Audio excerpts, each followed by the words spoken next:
صوت الفيوم الذي أضاء العالم.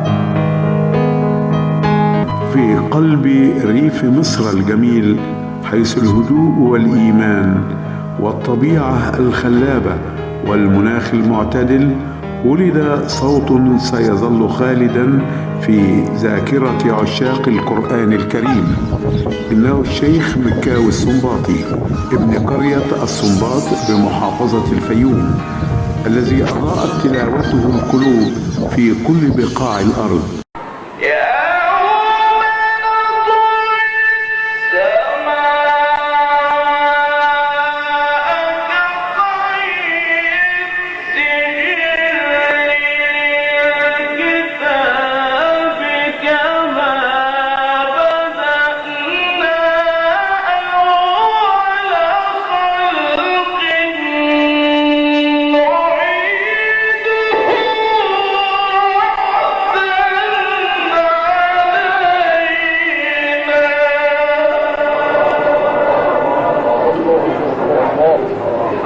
ولد الشيخ مكاوي السنباطي في يوم 2 من ديسمبر عام 1963 ميلادية في أسرة قرآنية عريقة. نشأ وسط عائلة يضيء الإيمان حياتها، وكان والده محفظا للقرآن الكريم، يعلم أبناء القرية كتاب الله، وله مكتب لتحفيظ القرآن في القرية. الرحمن الرحيم مالك يوم الدين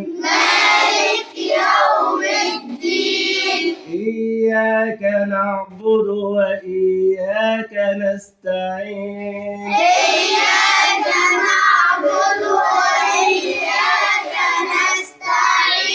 اهدنا الصراط المستقيم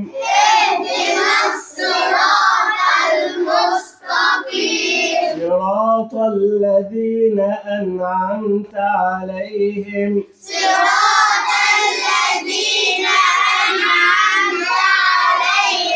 غير المغضوب عليهم ولا الضالين.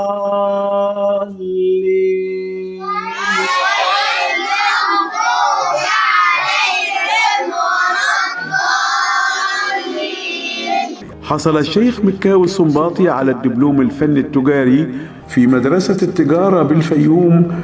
اكتشف شغف الشيخ مكاوي بالقرآن. صوته العذب كان يملأ الأجواء أثناء إذاعة المدرسة، مما جعله محبوبا بين زملائه ومدرسيه، وكان يقرأ القرآن في إذاعة المدرسة أثناء طابور الصباح، والتحق بعدها بالأوقاف وعين مؤذنا بمسجد الحواتم بالفيوم، ثم التحق بمعهد القراءات وأصبح مقيما للشعائر الدينية، وظهر نبوغه في تجويد القرآن الكريم وتلاوته. بسم الله الرحمن الرحيم، والصلاة والسلام على أشرف الخلق وخاتم الأنبياء والمرسلين، سيدنا محمد وعلى آله وأصحابه ومن تبعهم بإحسان إلى يوم الدين. أنا العبد الفقير إلى الله صلاح السنباطي، أخو الشيخ مكاوي السنباطي. أحب أضيف بس معلومة للمحبين الشيخ مكاوي السنباطي، إن الشيخ مكاوي ما كانش قارئ وبس، يعني كان عنده موهبة الحفظ، يعني لدرجة إنه ما رجعش القرآن ولا مرة، يعني وحفظ القرآن مرة واحدة، ما بقاش بيراجع تاني ورد يومي زي بقية المشايخ، يعني لأن هو كان عنده ملكة الحفظ ديت، لدرجة إن هو كان بيتحدى زمايله إنه كان بيحفظ الجورنال، أول صفحة في الجورنال كده كان يبص عليها كده ساعة ولا اتنين يحفظها ويسمعها لهم برضه. فدي كانت موهبة، وفيه برضه ربنا مديها له يعني زيادة على الموهبة الربانية في الصوت والإمكانيات، صنع الله سبحانه وتعالى، موهبة ربانية مولود بيها من صغره. يعني احنا اتذكر كده واحنا طلبة في ثانوي كان بيقرأ القرآن في الإذاعة المدرسية الصبح، والمدرسة طبعا فيها كم من الطلبة بالألف والألفين طالب، كلنا الناس كلها كانت بتقف تسمع، وما كانش فيه ولا نفس ولا أي حد يعمل أي حاجة عشان يسمع الشيخ مكاوي وهو لسه طفل طالب في أولى ثانوي. فديت يعني كان متعدد المواهب، ومواهبه كلها ربانية، يعني ربنا اللي حاطط فيه المواهب دي كلها، ما تعلمهاش من حد يعني. إلا فوق كده كمان إن هو كان رجولة جدا جدا في كل المواقف وفي كل شيء. فربنا يخلف علينا إن شاء الله بإذن الله، ونعيش لما نشوف نجم جديد زيه كده يجيب بصمة جديدة في القراءة. التحق بإذاعة القرآن الكريم في عام 1998 ميلادية، وله عدد من تسجيلات الاستوديو الربع ساعة، كما قرأ بأمسياتها المسجلة. إذاعة القرآن الكريم من القاهرة.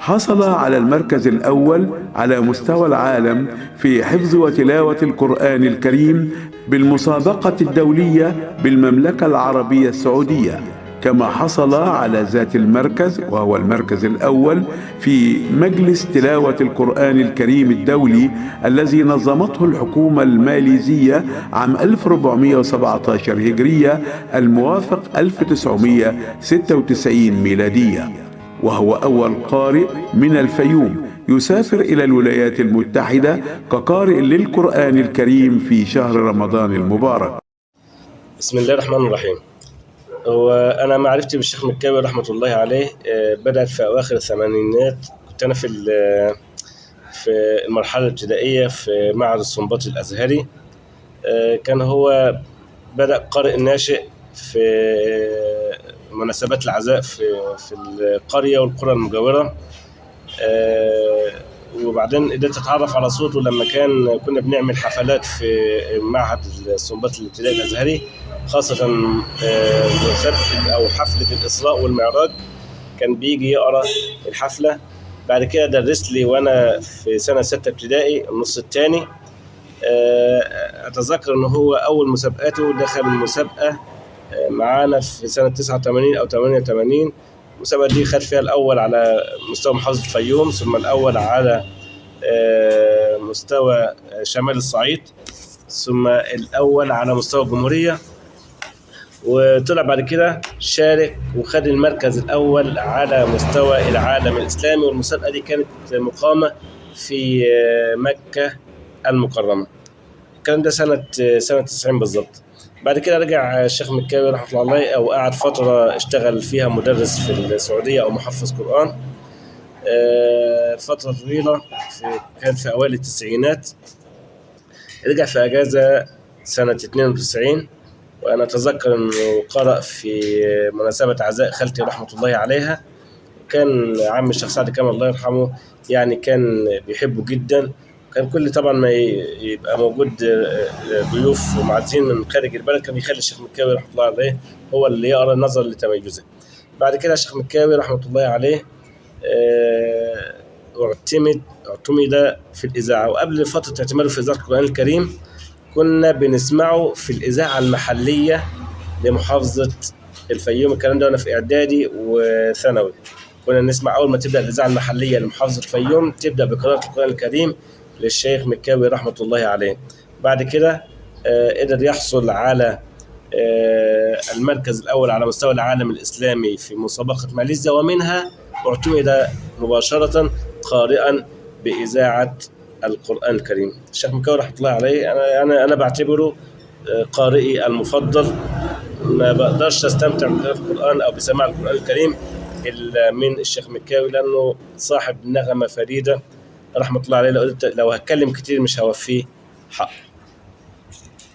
أصيب الشيخ مكاوي السنباطي بمرض عضال في الدم قبل وفاته بمدة قصيرة حوالي 4 أشهر فقط، ورغم ذلك سافر إلى الولايات المتحدة الأمريكية في نفس شهر وفاته رمضان 1420 هجرية بعد استشارة الطبيب، حيث كان يشارك في إقامة صلاة التراويح بمدينة نيويورك، لكنه تأثر بالتعب هناك وأحس باقتراب الأجل فعاد إلى مصر، حيث توفاه الله في الثلث الأخير من رمضان، حيث ليلة القدر المباركة، وذلك بمستشفى القصر العيني في صباح السبت 24 رمضان سنة 1420 هجرية، الموافق للأول من يناير سنة 2000 ميلادية. كل عام وأنتم بخير. تحل علينا ذكرى غالية، ذكرى عزيزة، ذكرى وفاة رجل من أحب الشخصيات ومن أعظم ما أنجبت محافظة الفيوم. هو حبيبي وأخي الأكبر وقدوتي فضيلة الشيخ مكاوي محمود الصنباطي رحمة الله عليه. هذا الرجل يعني بمثابة القدوة والمثل الأعلى لي أنا شخصيا ولجميع شباب قراء محافظة الفيوم بشكل عام. هذا الرجل يعني تعاملت معه، جلست معه، قرأت معه، كان رحمة الله عليه نقي القلب، طيب السيرة، كانت موهبة فذة في يعني هذا الرجل وضع لنفسه بصمة. كان من أوائل الناس أو من أول الناس التحاقا بالإذاعة المصرية في محافظة الفيوم، إلا أنه لم يمهله القدر أن يظهر للناس في الإذاعات الخارجية مثل قرآن الفجر وقرآن الجمعة. اقتصر في إذاعته على الأمسيات والتلاوات القصيرة، وتوفي وفاته المنية قبل أن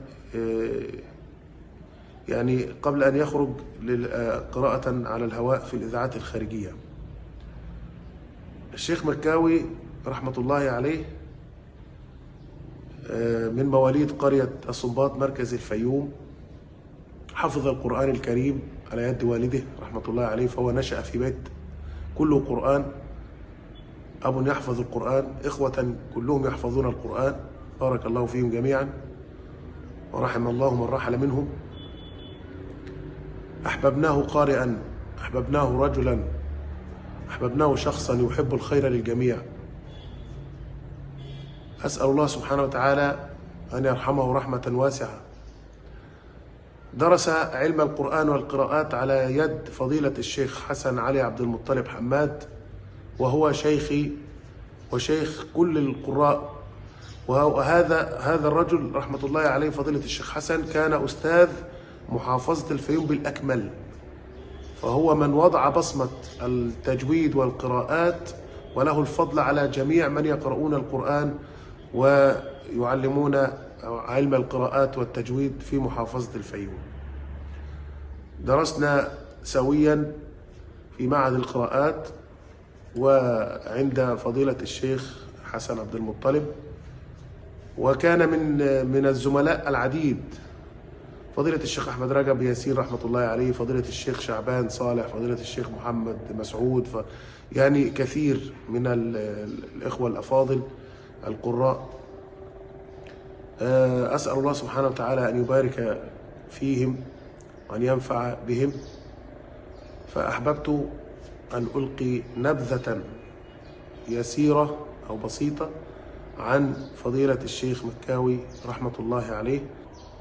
والحمد لله رب العالمين، قد أكرمني الله سبحانه وتعالى بالتحاقي بالإذاعة المصرية وبالتلفزيون المصري، وأكرمني الله سبحانه وتعالى يعني بأمور عديدة بفضل القرآن.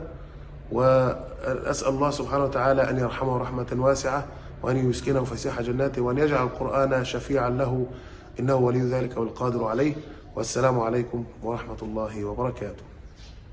رحم الله الشيخ مكاوي الصنباطي، صوت الفيوم الذي أضاء العالم.